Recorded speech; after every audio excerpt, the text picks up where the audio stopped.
लोकमान्य बाळ गंगाधर टिळक, महान स्वातंत्र्य सेनानी, धुरंधर राजनेता, भारतीयांचं आत्मभान जागृत करणारे संघटक, प्रकांड विद्वान, तत्वज्ञ, साहित्यिक, संशोधक, राष्ट्रनिष्ठ संपादक, पत्रकार, शिक्षणतज्ञ, अर्थतज्ञ, गणिततज्ञ, एक निष्काम कर्मयोगी, father of Indian unrest, father of Indian renaissance. Mahatma गांधींनी टिळकांचा आधुनिक भारताचे निर्माते अशा सार्थ शब्दात गौरव केला आहे. लोकमान्यांच्या स्मृती शताब्दी निमित्ताने अशा महातेजस्वी सूर्याचा वारसा पुन्हा जागृत करणं आवश्यक ठरतं. याचकरिता साप्ताहिक विवेकने लोकमान्य टिळक शतसूर्याचे तेज या भव्य ग्रंथाची निर्मिती केली आहे.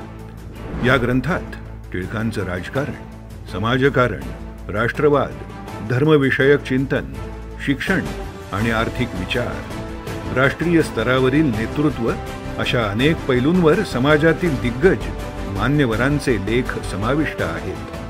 तेव्हा या भव्य ग्रंथाच्या नोंदणी योजनेत आजच सहभागी व्हा. रुपये 2100 भरून मिळवा या ग्रंथाची एक प्रत, साप्ताहिक विवेकचे पुढील वर्षभराचे अंक आणि लोकमान्य टिळक शतसूर्याचे तेज या ग्रंथात आपलं नाव. या ग्रंथाचं प्रकाशन येत्या 15 एप्रिल रोजी होत आहे. तेव्हा त्वरित नोंदणी करा. साप्ताहिक विवेकच्या www.evivek.com या वेबसाईटला आजच भेट द्या. साप्ताहिक विवेक प्रस्तुत लोकमान्य टिळक शतसूर्याचे तेज. नमस्कार. आपल्याला माहितीच आहे की साप्ताहिक विवेकने लोकमान्य टिळक शतसूर्याचे तेज या ग्रंथाच्या निर्मितीचा प्रकल्प हाती घेतला आहे. या ग्रंथानिमित्त आयोजित लोकमान्य व्याख्यानमालेच्या आजच्या दुसऱ्या सत्रात मी पूनम पवार आपल्या सर्वांचे स्वागत करते.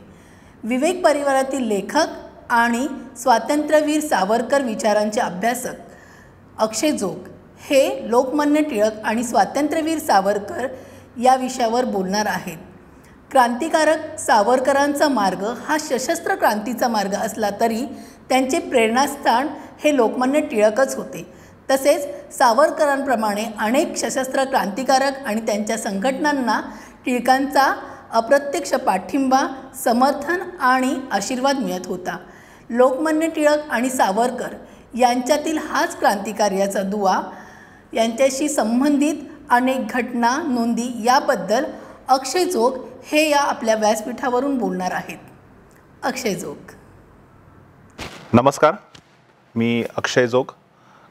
साप्ताहिक विवेक आयोजित ही व्याख्यानमाला निमित्त आहे लोकमान्य टिळक शतसूर्याचे तेज हा ग्रंथ लवकरच एप्रिल महिन्यात 2021ला प्रकाशित होणार आहे आणि त्यानिमित्ताने साप्ताहिक विवेकनी एक ही व्याख्यानमालेचं आयोजन केलेलं आहे.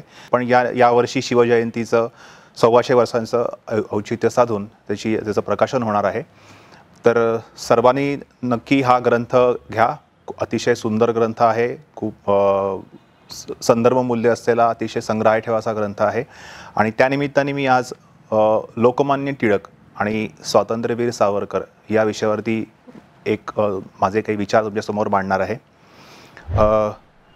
तर सगळ्यांना माहिती असेल की लोकमान्य टिळक हे सगळ्या क्रांतिकारकांचे गुरु म्हणून मानले जातात. सावरकरच म्हणायचे की हे क्रांतिकारक ही तलवारीचं पातं असतील तर त्याची मूठ म्हणजे लोकमान्य टिळक आहेत. तर खरंच लोकमान्य एकीकडे काँग्रेसच्या मार्फत जहाल मवाळ बाद असताना जहाल गटाचं नेतृत्व, त्यानंतर त्या अनुषंगाने लालबाल पाल, संपूर्ण भारताचं मिळालेलं एक अखिल भारतीय पहिलं नेतृत्व असं म्हणता येईल ते म्हणजे लोकमान्य टिळक. आणि त्यासोबतच थोडंसं गुप्त मार्गाने लोकमान्य टिळकांनी चाफेकर बंधू, त्याच्या आधी त्यांचे वासुदेव बळवंत फडके आणि त्या काळातले त्यांच्या समकालीन जे क्रांतिकारक होते, अगदी महाराष्ट्राबाहेरचे सुद्धा, त्यांचे लोकमान्य टिळकांचे संबंध होते. तर त्याने आपण टिळक आणि सावरकर यांचा संबंध आपल्याला जाणून घ्यायचा आहे. लोकमान्य टिळक आणि स्वातंत्र्यवीर सावरकर यांचा संबंध जसा प्रत्यक्ष आला जेव्हा लोकमान्य टिळक हे शिकायला पुण्यामध्ये दाखल झाले. फर्ग्युसन महाविद्यालयात सावरकर शिकायला आले आणि त्याच्या आधीपासूनच सावरकर केसरीमधले त्यांचे लेख वाचायचे. त्याप्रमाणेच शिवरामपंत दामले म्हणजे काळा करते परांजपे यांचे काळमधले लेख, म्हणजे सावरकरांचं असंच वाक्य आहे की माझे 2 गुरु होते, एक म्हणजे काळ करते परांजपे, दुसरे म्हणजे केसरीचे लोकमान्य टिळक.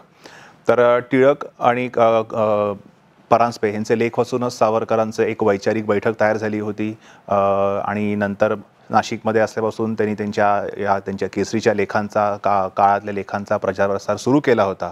आणि कालपरत्वे जेव्हा शिक्षणासाठी सावरकर पुण्यामध्ये आले, फर्ग्युसन महाविद्यालयात त्यांनी प्रवेश घेतला, मग प्रत्यक्ष ते परांजपे टिळक यांना भेटले. आणि आपल्याला जे माहिती असेल की सावरकरांनी जी विदेशी कपड्यांची होळी केली त्याआधीही त्यांनी टिळकांचा सल्ला घेतला होता आणि टिळकांच्या सूचनेनुसारच त्यांनी सगळ्याची आखणी केलेली होती. असं टिळकांचं जे प्रसिद्ध वाक्य आहे की ती होळी ही होळी झाली पाहिजे, शेकोटी होता कामा नाही आहे. आणि त्याप्रमाणेच त्यांनी भरपूर कपडे जमा करून आज जिथे आपण आज बसलेलो सावरकर अध्यसन केंद्र हेच ते स्थळ आहे की जिथे सावरकरांनी विदेशी कपड्यांची होळी केली होती. त्यानंतर तिथे टिळक, सावरकर, परांजपे यांची ओजस्वी भाषणं झालेली होती. आणि नंतर मग टिळकांना या तरुण युवकाच्या मधले जे गुण आहेत हे त्या टिळकांनी योग्य ओळखलेले होते. आणि नंतर मग जेव्हा सावरकरांनी बॅरिस्टरी करण्याचं ठरवलं आणि त्यासाठी लंडनला त्यांनी जायचं ठरवलं, तेव्हा जी श्यामजी कृष्ण वर्मा यांची शिष्यवृत्ती होती, छत्रपती शिवाजी महाराज आणि त्यांच्या सरदारसिंग राणा, बॅरिस्टर राणा यांनी सुद्धा त्यांची एक शिष्यवृत्ती जाहीर केली होती. तर त्या दोन्ही शिष्यवृत्तीकरता सावरकरांनी अप्लाय केलं होतं. त्यातल्या वर्मा यांची शिष्यवृत्ती जी होती ती शिष्यवृत्ती सावरकरांना टिळकांच्या शिफारसीमुळे मिळाली. स्वतः टिळक, परांजपे यांनी शिफारस केली होती आणि त्याच्यावरती स्वतः स्वाक्षरी खाडिलकर आणि नचिकेळकर यांनी स्वाक्षरी केली होती. आणि अशा प्रकारे अर्थात त्यात टिळकांनी त्यांचा गौरवही केला होता की सध्या तुम्हाला बरेचसे प्रवेशाचे अर्ज आले असतील, शिष्यवृत्तीचे अर्ज आलेले असतील, तर ह्याच्यामध्ये तुम्ही तुमच्या मनाप्रमाणे निवडा, पण माझ्यासमोर एक असा युवक आहे की तो नक्कीच देशाकरता काहीतरी चांगलं काम करेल आणि त्याला या शिष्यवृत्तीचा नक्कीच काहीतरी चांगला लाभ होईल. आणि त्यासाठी मी या तरुण युवकाचं विनायक दामोदर सावरकर यांचं नाव सुचवू इच्छितो. आणि अर्थातच टिळकांची एवढी मोठी शिफारस मिळाल्यावरती त्यांना ती शिष्यवृत्ती मिळाली आणि सावरकर तिथे गेले. मग तिथेच त्यांनी आपली जी संघटना होती अभिनव भारत, तिथे त्यांनी तिचा विस्तार केला. त्यांनी फ्री इंडिया सोसायटी स्थापन केली. त्यांचे तिकडचे सहकारी मदनलाल धिंगरा, सेनापती बापट, स्वतः राणा होते, VVS अय्यर होते, श्यामजी कृष्ण वर्मा पण होते, मादाम कामा होत्या. आणि असंच सगळं तिथे त्यांचं क्रांतिकारी चळवळी सुरू असताना शस्त्र म्हणजे सावरकर नेहमी सशस्त्र क्रांतीचे पुरस्कर्ते असल्यामुळे शस्त्रांनी आपण हा देशावर जे आलेले जे परदास्य आहे, गुलामगिरी आहे ती मिटवू शकू याचे पुरस्कर्ते असल्यामुळे शस्त्र कशी गोळा करायची, ब्रिटिशांना कसं नामोहरम करायचं ह्याच्या कायम ते विचारामध्ये असायचे. आणि तेव्हा जसं त्यांनी बंदुका, पिस्तुला मिळवल्या होत्या, त्यांनी त्याचं प्रशिक्षण सुरू केलं होतं, नेमबाजी प्रशिक्षण वगैरे, त्यासोबतच त्यांना असं एक संहारक अस्त्र हवं होतं की त्यांनी पूर्ण ब्रिटिश सत्तेला हादरा बसू शकेल. कारण पिस्तुलाने एका व्यक्तीला इजा करता येते, पण असं एक शस्त्र हवं होतं की त्या एका शस्त्रामुळे जास्त हानी होऊन जास्त शत्रूची आपल्याला हानी करता येईल. तर ते शस्त्र असं होतं, त्याचं नाव होतं बॉम्ब. तर ह्या बॉम्बचा शोध तर लागलेलाच होता, पण ह्या बॉम्बचं हस्तलिखित म्हणा किंवा त्याची जी विद्या होती, ते तंत्र होतं, ते काही ह्या क्रांतिकारकांना तोपर्यंत मिळालेलं नव्हतं. सावरकरांच्या मागे हे विचार सुरू असतानाच एके दिवशी 1907 ते त्यांची त्या गुप्त संस्थेची एक बैठक सुरू होती भारत भवनमध्ये, म्हणजे त्याला आपण इंडिया हाऊस म्हणून ओळखलं जातं. तिथे बैठक सुरू असताना मदनलाल धिंगरांनी असा विचार मांडला की आपण ही बॉम्बची विद्या हस्तगत करायला हवी आणि याचा प्रचार प्रसार करून याचा उपयोग करायला हवा. आणि लगेच सावरकरांच्या मनात जो विचार घोळत होता तो त्यांनी लगेच उचलला, त्याचा पाठपुरावा केला आणि त्यांनी ठरवलं की आता आपण ह्याच्या मागे लागायला हवं. मग ह्याच्या मागे आपल्याला कोण सहाय्य करू शकेल, तर असं एक चौकशी करता त्यांना असं एक समोर आलं की रशियन क्रांतिकारक जे आहेत, जे निर्वासित झालेले आहेत रशियन क्रांतिकारक, त्या रशियन क्रांतिकारकांकडून आपल्याला ही बॉम्बचं हस्तलिखित किंवा बॉम्बची विद्या आपल्याला मिळू शकते. आणि मग मादाम कामा आणि श्यामजी कृष्ण वर्मा ह्यांचा एक परिचयाचे प्रिन्स क्रोपॅटनिको म्हणून होते रशियाचे, त्यांचा परिचय होता आणि स्वतः स्वातंत्र्यवीर सावरकरांचा पण त्यांच्याशी परिचय होता. तर तो कसा परिचय होता, तर एक इंग्रज समाजवादी म्हणजे सोशलिस्ट पुढारी होते, त्यांचं नाव होतं हेनरी सँडर्स हिंडमन म्हणून. तर ते आपल्या भारताच्या स्वातंत्र्याच्या बाजूने लढणारे की त्याचा पुरस्कार करणारे असे नेते होते, स्वतः इंग्रज आणि ब्रिटिश असले तरीसुद्धा. तर त्यांनी सावरकरांशी या प्रिन्स क्रोपॅटनिकोशी ओळख करून दिली होती आणि मग त्या माध्यमातून त्यांनी ठरवलं की आपण रशियाला जाऊन त्या तिकडच्या क्रांतिकारकांना भेटून त्यांच्याकडनं हे बॉम्बचं हस्तलिखित मिळवायला हवं.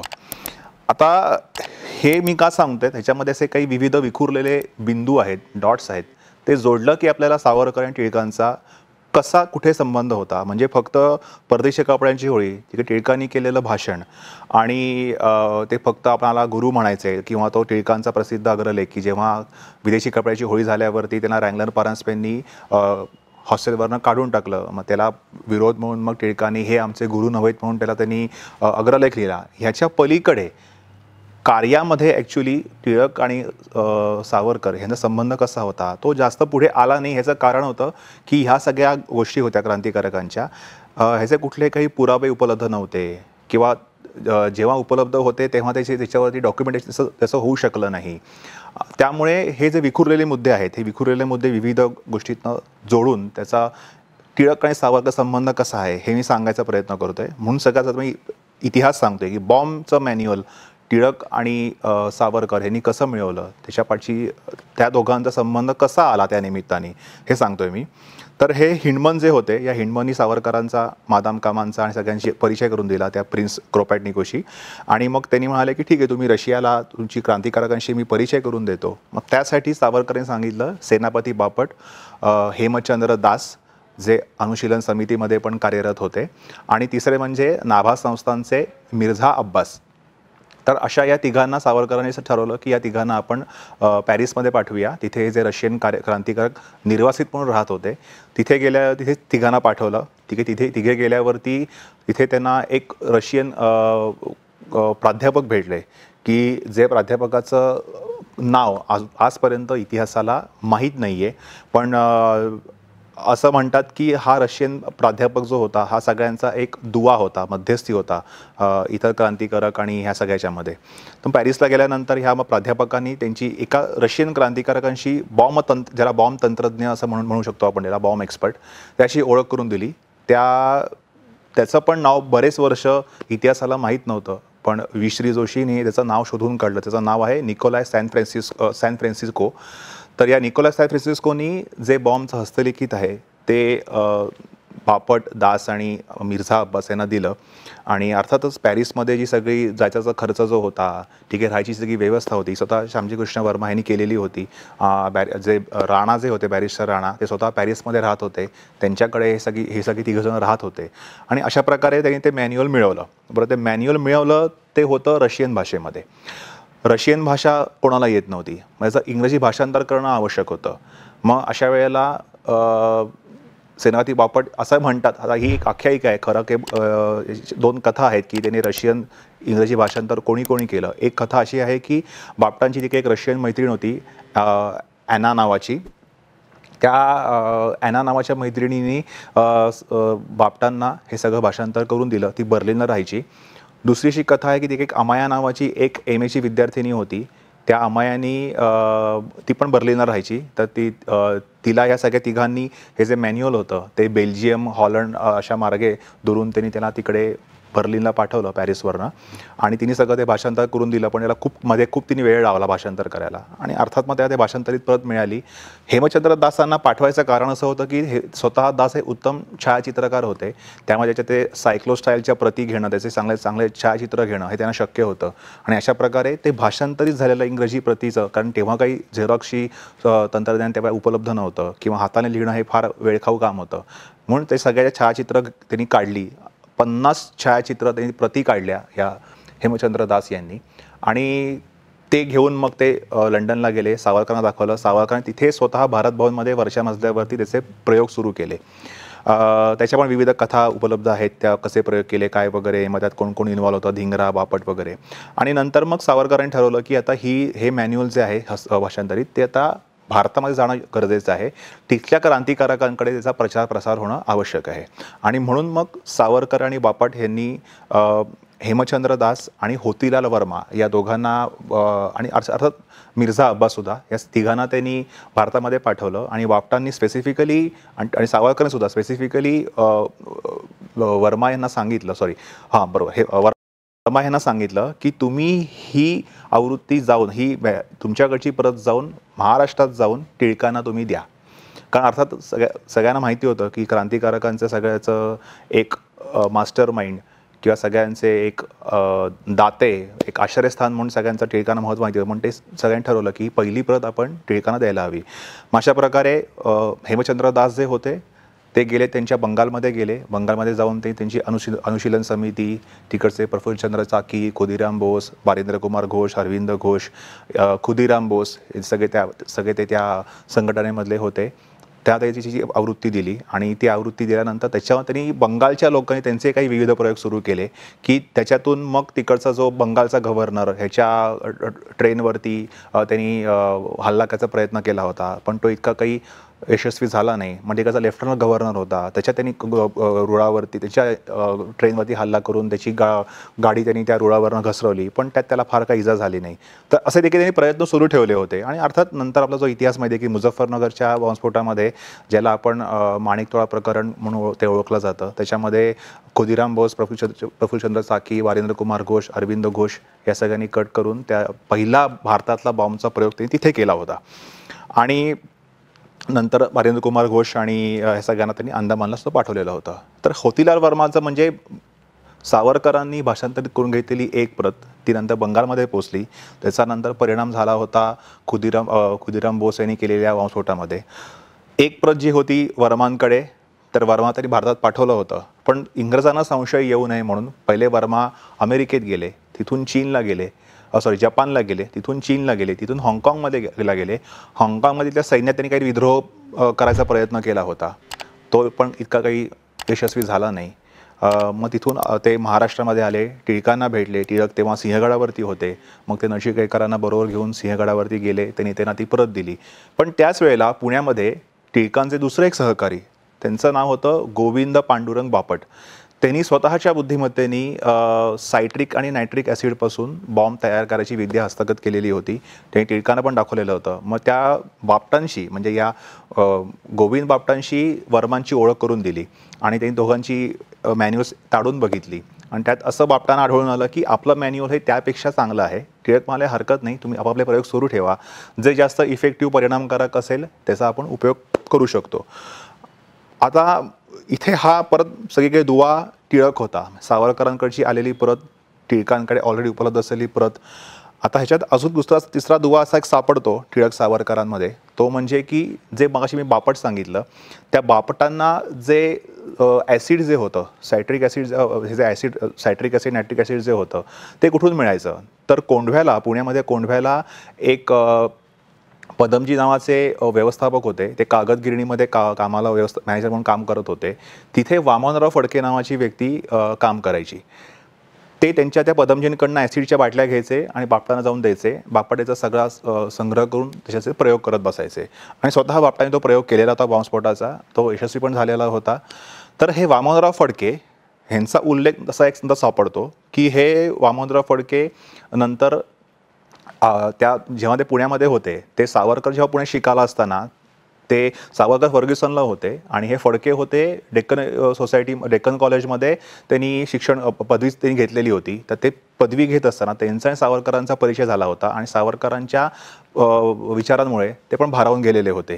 पण आता कालपरत्वे पुढे त्यांनी काम केलं नाही. मग नंतर ते ICS लंडनला गेले.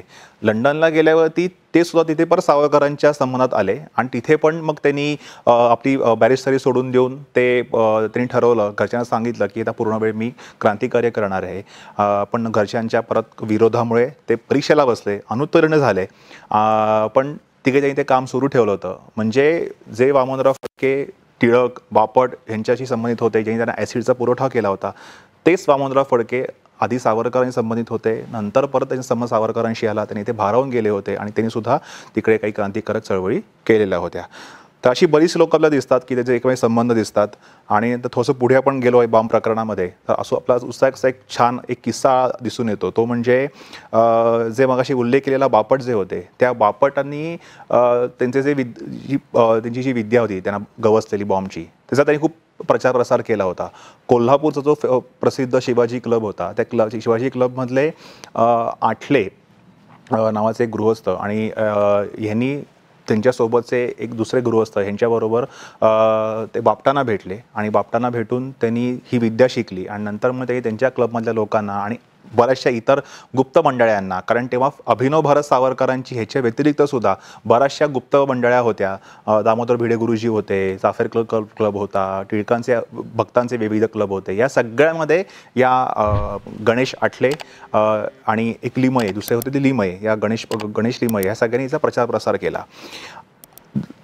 त्याप्रमाणेच अभिनव भारताने वसईमध्ये बॉम्बचा कारखाना स्थापन केलेला होता, जो ॲक्टिव्ह होता. तिथे सुद्धा बॉम्बचे प्रयोग चालायचे. पण मजा अशी आहे की वसईला अभिनव भारताचा असा बॉम्बचा कारखाना होता, ह्याचा सुगावा भारत स्वतंत्र होईपर्यंत ब्रिटिशांना लागलेला नव्हता.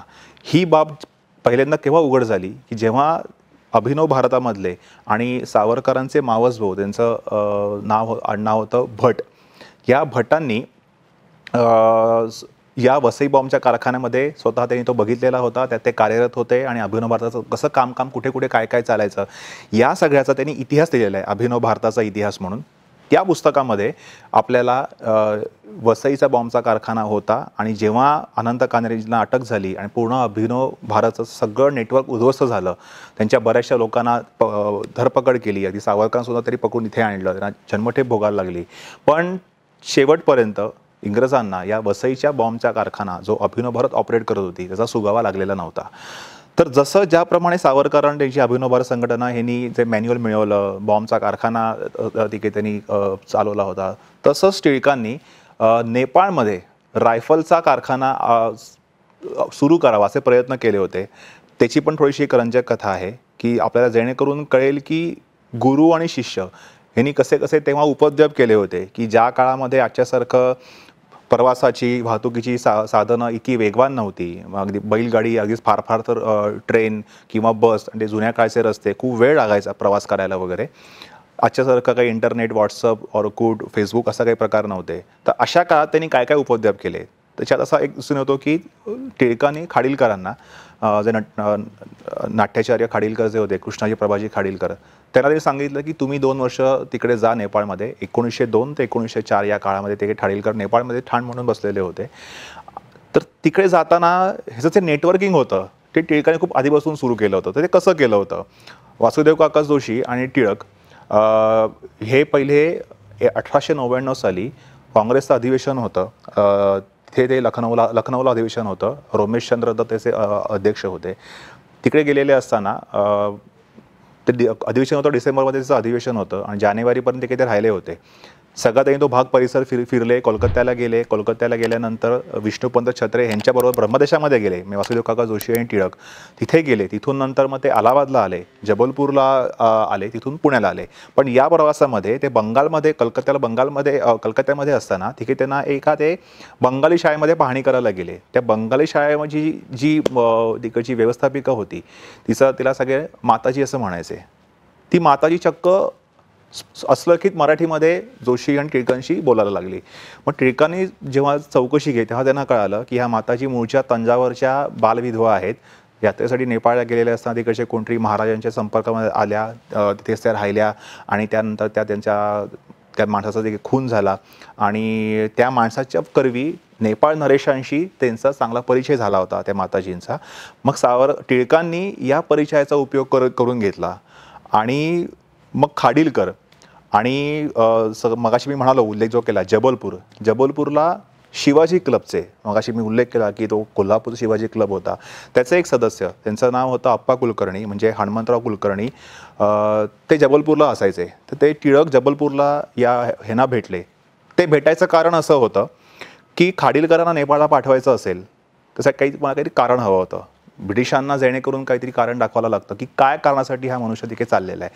मग त्यांनी असं ठरवलं की नेपाळ नरेशांच्या घराला मंगलोरी कौलं लावायचे, तर त्यासाठी खाडीलकर तिथे कौलं लावायला खाडीलकर तिथे जाणार आहेत. बरं, खाडीलकरांना काही कौलं लावता वगैरे येत नव्हती. खाडीलकरांना फक्त बंदूक चालवायला येत होती. सांगलीला असताना ते बंदूक चालू शिकले होते. विष्णुपंत छत्रे यांच्या सरकशीमध्ये त्यांनी घोडेस्वारी पण शिकलेले होते. मग आता हे कौलाचं कोण शिकवणार, कौलं कशी करायची, तर त्याकरता मग हनुमंतराव कुलकर्णी त्यांना सहाय्य केलं जबलपूरच्या. ते खाडीलकर जबलपूरला गेले.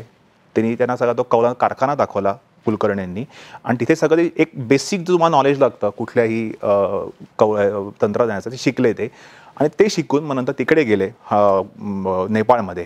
बरं, नेपाळमध्ये त्यांचा रायफलीचा कारखाना होता नेपाळ नरेशांचा तिकडे. त्या कारखान्यामध्ये नकाशे जर समजा मिळाले, तर आयते समजा मिळाले तर टिळकांच्या कारखान्यासाठी जास्त करून उपयोगी होतील.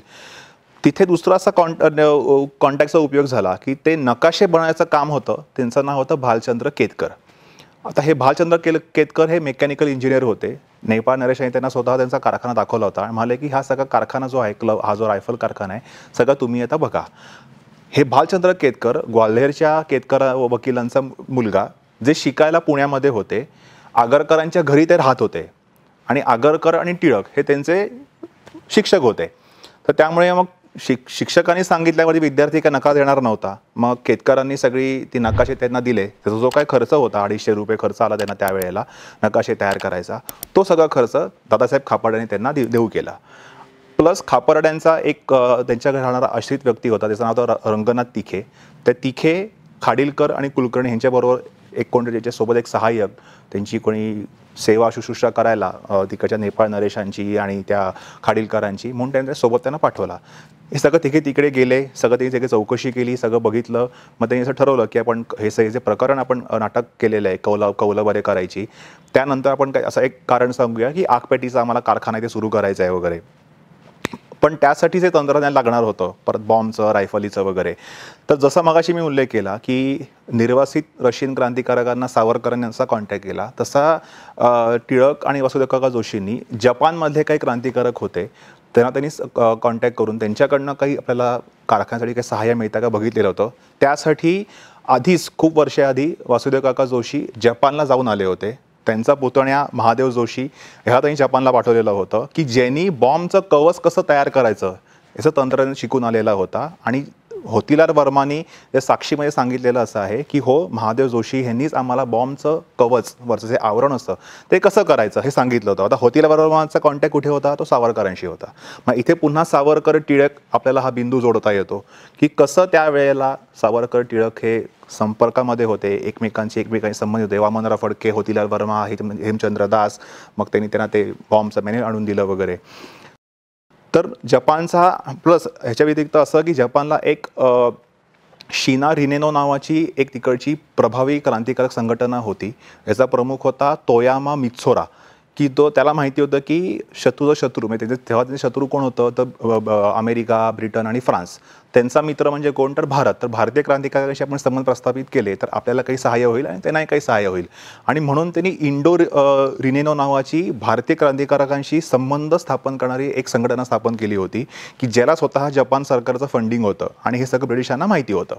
त्यामुळे सगळ्यांचा ह्याच्यावर ब्रिटिशांचा सगळ्या काही लोकांमध्ये वॉच होता, नाही असं नाही आहे. फक्त खाडीलकरांवरती शेवटपर्यंत ब्रिटिशांचा वॉच नव्हता. त्यामुळे हे रायफल प्रकरण जे होतं ते ब्रिटिशांना तितकंसं उमगलं नाही, कारण त्यांनी खाडीलकरांवर कधी वॉच ठेवलेला नव्हता.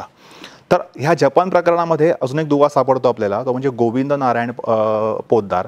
हे गोविंद नारायण पोद्दार हे सुद्धा अक्कलकोट संस्थानामधले होते, पदवीधर होते. ते नंतर तिथून जपानला शिकायला गेले, काच सामानाचं तंत्रज्ञान शिकायला. तिथे ते बॉम्बची विद्या शिकले.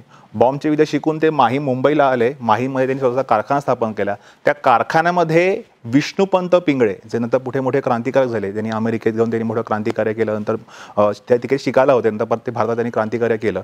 तर विष्णुपंत पिंगळे हे त्यांच्या कारखान्यामध्ये काम करत होते. म्हणजे इथे पुन्हा बाकीचे इतर क्रांतिकारक यांच्याशी आपला संबंध आपल्याला दिसून येतो की हे जे अस्पष्ट बिंदू आहेत आपल्याला जोडता येतात. तर ह्या पोद्दारांनी परत दुसरे 1-2 केडी लिमये आणि केडी भागवत या शिवाजी क्लबच्या 2 सहकाऱ्यांना त्यांनी बॉम्बची विद्या शिकवलेली होती आणि त्यांनी स्वतः या बॉम्बच्या विद्येचा खूप मोठा प्रचार प्रसार केला होता. शिवाजी क्लबचे मगाशी उल्लेख केलेले दामोअण्णा जोशी हे सुद्धा नंतर नेपाळला गेलेले होते. त्यांच्यासोबत एक रुईकर नावाचे होते, बंडोपंत रुईकर, ते नेपाळला गेले, तेही तिथे काही काळ राहिले. सगळं विद्या शिकून ते भारतामध्ये आले आणि बॉम्बचं ते जे रायफल कारखाने प्रकरण फसलं याचं कारण असं होतं की त्यासाठी जे तुम्हाला यंत्र लागतं, कारखाना लागतो, कारण एक यंत्र मोठी तुम्हाला मशिनरी लागते. ती मशिनरी तेव्हा क्रिप्स नावाची एक जर्मन कंपनी होती, त्यांच्याकडे त्यांना घ्यायची होती. त्याचा एजंट कोलकात्यामध्ये होता, त्याशी खाडीलकरांनी संपर्क साधला होता. त्यांनी 5,000 रुपये पण दिलेले होते. पण त्यांचं म्हणणं असं होतं की तुम्हाला एका वेळेला 5 मशीन घ्यावी लागतील. म्हणजे तेव्हा त्यावेळेला रुपयामध्ये त्याचा काहीतरी 25,000 ते 30,000 रुपयाचा खर्च आला असता, की तेव्हा ते थोडंसं अशक्य होतं काम त्यांना करणं. पण तरीही टिळक, खापर्डे आणि वसुदेव जोशी सगळ्यांनी पैसे मिळवले आणि त्याची त्यांनी सांगितलं आम्ही तुमच्याकडनं 5 यंत्र घेतो. पण त्या एजंटनी सांगितलं की तुम्हाला अजून 5 वर्ष थांबावं लागेल. आणि मग खाडीलकर म्हणाले की 5 वर्ष नेपाळमध्ये थांबून नुसतं बसण्यापेक्षा परत मुंबईमध्ये आलेलं बरं. म्हणून ते परत मुंबईमध्ये आले आणि नंतर सगळं हा जो त्यांनी एक डोलारा हे होता, विचार होता की असा एक कारखाना स्थापन करावा, त्यांचा प्रयोग सगळा तो फसला. पण सांगायचा मुद्दा की त्यावेळेला त्या काळामध्ये टिळकांनी आणि सावरकरांनी एवढे सगळे उपद्व्याप केले होते. त्यांचे टिळकांचा कारखान्याचा प्रयत्न जरी फसला जरी असला तरी सावरकरांचा वसईचा कारखाना ॲक्टिव्ह होता. तिथून तयार झालेल्या बॉम्बनी काही मोठं काही घात केले जरी नसला तरीसुद्धा असा प्रयोग, इतकी आर्थिक विवंचना असताना, ब्रिटिशांचं सगळ्यांवरती इतकं वॉच असताना त्यांच्यापासून लपून सगळं काम करणं हे खरंच मला वाटतं एक मोठं काम आहे. आणि त्यावेळच्या काही आततायी क्रांतिकारकांमुळे तो सगळा त्यांचा तो बेत फसला. कारण सावरकरांनी स्पष्टपणे बापट आणि अब्बास या सगळ्यांना सांगितलेलं होतं की बॉम्बचं तंत्र हे जे तुम्हाला मॅन्युअल दिल्यानंतर किमान 1 वर्ष तरी तुम्ही कोणीही बॉम्बचा स्फोट करायचा नाही आहे, म्हणजे बॉम्बचा वापर नाही करायचा. का नाही करायचा? तर ते किमान 1 वर्षामध्ये हे बॉम्बचं तंत्रज्ञान सगळ्या क्रांतिकारक संघटनांमध्ये पसरायला हवं. त्यांनी आपापले प्रयोग सुरू करायला हवे. त्यातून सगळे आपण मोठ्या प्रमाणात तुम्ही सगळी शस्त्र तयार केली, आपण त्यासोबत आपण रायफली मिळवल्या, बंदुका पिस्तुली मिळवल्या की नंतर सगळ्यांनी एकदम उठाव करायचा. आणि तो एकदम असा उठाव केला की त्यामुळे इतकी जी मोठी ब्रिटिशांचं साम्राज्य आहे ते कोसळू शकतं. 1-2 बॉम्बस्फोट केल्याने किंवा 1-2 अधिकाऱ्यांना मारल्याने ब्रिटिशांचं साम्राज्य काही कोलमडणार नाही आहे ह्याची टिळक आणि सावरकर दोघांनाही कल्पना होती. त्यामुळे टिळक आणि सावरकरांच्या जो त्यांनी आखलेला प्लॅन होता तो दुर्दैवाने म्हणा तेवढा वर्कआउट होऊ शकला नाही. पण दोघांनीही मिळून कधी अगदी मिळून नाही पण काम करत असताना दोघांची अनुयायी, त्यांचे सहकारी एकत्र येऊन त्यांनी काम केलं होतं. पण दुर्दैवाने ते त्यांचं काम पूर्ण होऊन ज्यांना जसं हवं होतं तसा तो उठाव करता आला नाही. पण हा सगळा अभ्यास करत असताना इतिहासाचा आपल्याला असे खूप अस्पष्ट बिंदू दिसतात की जे जोडले की आपल्याला असं स्पष्ट दिसून येतो की कोल्हापूरचा शिवाजी क्लब असो, अभिनव भारत संघटना असो, बंगालमधली युगांतर संघटना, अनुशीलन समिती असो किंवा लंडनमधली free India society, Shyamji Krishna Varma असो, मगाशी जो मी उल्लेख केला जपानला आपले बरेचसे क्रांतिकारक गेले ते, त्याच्यामध्ये विहारीचे संपादक रामभाऊ मांडलिक पण गेलेले होते, पांडुरंग सदाशिव खानकोसे पण गेले होते की ज्यांना टिळकांनी सांगितलेलं होतं की तुम्ही जा तिथून काही काम करा, कार्य करा. तर असे टिळकांच्या ह्यानी भारावून गेलेले, सावरकरांच्या ह्याच्यानी भारावून गेलेले असे विविध लोक आपल्याला सगळी सापडतात. जसं मी मगाशी उल्लेख केला वामनराव फडके की तेही सावरकरांच्या ह्यानी भारावून गेलेले होते. तर टिळक आणि सावरकर यांचं नातं जरी गुरु आणि शिष्य असं जरी असलं तरी नंतर सावरकर सुद्धा बऱ्याच इतर लोकांचे गुरु झाले आणि त्यांनी त्यांच्या परीने त्यांचं काम सुरू ठेवायचा प्रयत्न केला. पण अर्थातच इतकं समर्थ, म्हणजे जसं टिळक आणि सावरकरांच्या एक समर्थ नेतृत्व होतं, त्यांना एक मोठी दृष्टी लागते, जसं तुम्हाला संयम लागतो, संघटना लागते, जसं प्लॅनिंग लागतं, तर त्यात थोडंसं मला असं वाटतं काही हे आपले क्रांतिकारक कमी पडले. थोडंसं संयमाने धीराने काम केलं असतं तर कदाचित तेव्हाच एकत्रित उठाव होऊन तेव्हाच स्वातंत्र्याची पहाट उगवली असती.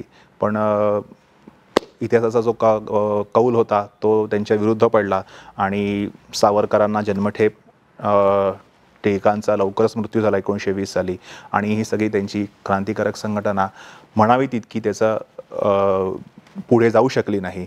पण हा त्यांचा दोघांचाही प्रयत्न नक्कीच कौतुकास्पद होता. त्यामध्ये खरंच एक प्रकारचं धाडस होतं, साहस होतं. आणि ह्या सगळ्याचे असं जसं सावरकर हे सगळ्या क्रांतिकारकांचे मास्टरमाइंड होते, तसं ह्या सगळ्या क्रांतिकारक संघटनांचे मास्टरमाइंड हे लोकमान्य टिळक होते. लोकमान्य टिळकांनी पुण्यात बसून जसं त्याआधी नाना फडणवीसांनी पुण्यात बसून मोठं राजकारण खेळले पेशवाईमध्ये, तसं टिळक पुण्यात बसून त्यांनी त्यावेळची सगळी सूत्र हलवली. अगदी मग ते लालबाल पाल, बंगालची फाळणी असो, सावरकर प्रकरण असो, मंडाले प्रकरण असो, हे सगळ्याचे प्रत्येक व्यक्तीचा संबंध शेवटी टिळकांशी येऊन जुळतोच. तसाच तो नंतर त्यानंतरच्या काळामध्ये आपल्याला दिसून येतं की प्रत्येक व्यक्ती संबंधानंतर सावरकरांशी येऊनच जुळतो. तर असे हे दोघंही महापुरुष, त्यांचं नातं कायमच गुरु शिष्याचं आणि कायमच छान राहिलं. सावरकरांची भाषणे उपलब्ध आहेत टिळकांवरची, टिळक जन्मशताब्दी निमित्ताने झालेली. आणि अशा या दोन महापुरुषांना वंदन करून मी इथेच थांबतो. पुन्हा एकदा आवाहन करतो की साप्ताहिक विवेक आयोजित हा तुमचा ग्रंथ तुम्ही नक्की अवश्य विकत घ्या, संग्रही ठेवा आणि त्याचा स्वतः प्रचार प्रसार करून जास्तीत जास्तपणे त्याचा प्रचार प्रसार होईल याचा प्रयत्न करा, जेणेकरून लोकमान्य टिळकांचे विविध पैलू, अप्रकाशित पैलू, अपरिचित पैलू लोकांसमोर येतील आणि विविध लोक विविध माध्यमातून त्याच्यापासून काही प्रेरणा घेतील आणि एक चांगली राष्ट्रीय पिढी घडवण्यामध्ये आपण एक आपला खारीचा वाटा उचलू. धन्यवाद. वंदे मातरम. लोकमान्य बाळ गंगाधर टिळक, महान स्वातंत्र्य सेनानी, धुरंधर राजनेता, भारतीयांचं आत्मभान जागृत करणारे संघटक, प्रकांड विद्वान, तत्वज्ञ, साहित्यिक, संशोधक, राष्ट्रनिष्ठ संपादक, पत्रकार, शिक्षणतज्ञ, अर्थतज्ञ, गणिततज्ञ, एक निष्काम कर्मयोगी, father of Indian unrest, father of Indian renaissance. Mahatma गांधींनी टिळकांचा आधुनिक भारताचे निर्माते अशा सार्थ शब्दात गौरव केला आहे. लोकमान्यांच्या स्मृती शताब्दी निमित्ताने अशा महातेजस्वी सूर्याचा वारसा पुन्हा जागृत करणं आवश्यक ठरतं. याचकरिता साप्ताहिक विवेकने लोकमान्य टिळक शतसूर्याचे तेज या भव्य ग्रंथाची निर्मिती केली आहे. या ग्रंथात टिळकांचं राजकारण, समाजकारण, राष्ट्रवाद, धर्मविषयक चिंतन, शिक्षण आणि आर्थिक विचार, राष्ट्रीय स्तरावरील नेतृत्व अशा अनेक पैलूंवर समाजातील दिग्गज मान्यवरांचे लेख समाविष्ट आहेत. तेव्हा या भव्य ग्रंथाच्या नोंदणी योजनेत आजच सहभागी व्हा. ₹2100 भरून मिळवा या ग्रंथाची एक प्रत, साप्ताहिक विवेकचे पुढील वर्षभराचे अंक आणि लोकमान्य टिळक शतसूर्याचे तेज या ग्रंथात आपलं नाव. या ग्रंथाचं प्रकाशन येत्या 15 एप्रिल रोजी होत आहे. तेव्हा त्वरित नोंदणी करा. साप्ताहिक विवेकच्या www.evivek.com या वेबसाईटला आजच भेट द्या. साप्ताहिक विवेक प्रस्तुत लोकमान्य टिळक शतसूर्याचे तेज.